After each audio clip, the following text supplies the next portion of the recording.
you prepare the NFL slate each week? The most interesting thing for me is to sit down and look at what guy is underpriced. Okay, so we have what I call one-offs. And I'm sure anyone that's in the community knows what one-offs are. But so I'm looking at week one, just for an example. This might not be my one-off guy, but I'm probably looking at like Rieger, or I'm looking at Devontae Smith, who I both think are underpriced in a high over-under game, which I think is going to be an absolute shootout.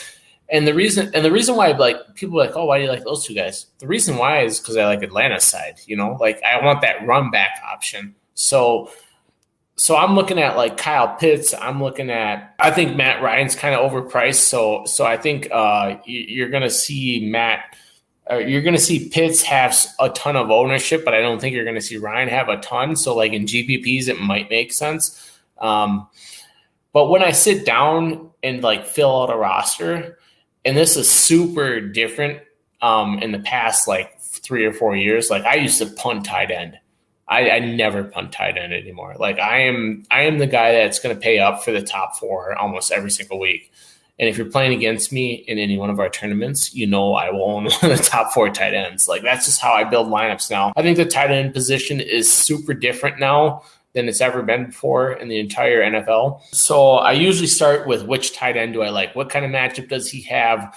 What kind of linebacker, cornerback matchups is he going to have? I usually start with tight end, which is kind of bizarre because like most people are like, oh, I'm gonna sit down. I'm gonna play Christian McCaffrey. I'm gonna play Dalvin Cook, and then I'm gonna fill out the rest of my roster. Like it kind of depends. Like what position do you think is undervalued? So I think personally, wide receiver 2 and 3 are undervalued, and I think tight end is undervalued when you're talking about paying up. Like those are the positions that I think get undervalued. I think what can win you a GPP is the most bizarre thing in the world, but it's defense. And I seem to never get them right. Honest to God. Like I'll be like, oh yeah, the 49ers are playing the Jets. They're going to score at least 8 and they score like 6. I'm like, what? Why did I do that? Scott knows all about that. Scott knows all about that. Yeah. So when I look at defenses, like I cannot figure out defense for the life of me. And it's one of the things that like holds me back from being like a lot better. But I usually start with tight end. Whichever tight end I like, whichever game flow I like. Game flow is a real thing. If you don't know about game flow, you got to kind of look into that too. Like I said, there's a ton of information about all this stuff. I mean, like the prototypical thing is to like look at Dak Prescott in the first 3 weeks of last year. You knew they weren't going to be good on defense. You knew they weren't going to stop anybody. You knew that Dak and the offense was going to be good. But at the end of the day, that just means a lot of points. So like you can play a guy like Ben Schultz, who nobody else is really even think of.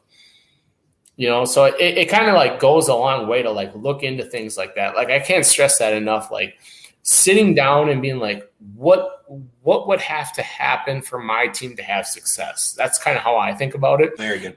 And in week 1, there's a lot of people that like the Bengals, even against my own Vikings. And you know what?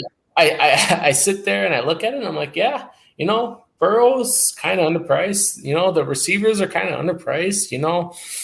Joe Mixon is extremely underpriced.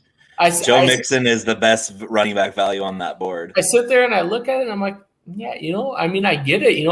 I don't expect the Vikings to hold them to less than 17 points, but I also don't expect the Vikings to score less than 24 points. I think it's going to be a good game. I think there's going to be the right game flow for a DFS game.